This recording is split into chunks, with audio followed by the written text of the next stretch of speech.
এবার কিন্তু মালটা গাছটার মধ্যে কিন্তু ভালো ফল আছে গতবারের তুলনায়। তো গতবার একটু কম ছিল, এবার একটু বেশি হয়েছে। এই যে মালটাগুলো কিন্তু মাসালা দিয়ে অনেক বড় হয়ে গেছে।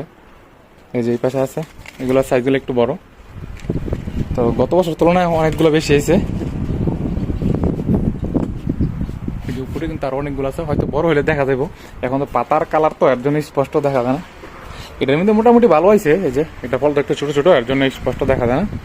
এটা তো ধরে মনে করেন বড়ির মতো ধরে এই গাছটার মধ্যে।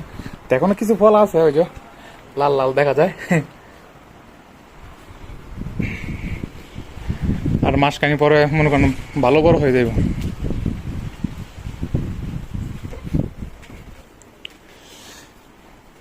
বাইরে কিন্তু কি পরিমাণে রোদ আর প্রচন্ড পরিমাণে ঠান্ডা বাতাস। এখন তো মোটামুটি ভালো গরম, গরম হইলেও এটা পাহাড়ি এলাকা তো এর জন্য মনে করেন প্রচুর পরিমাণে ঠান্ডা বাতাস।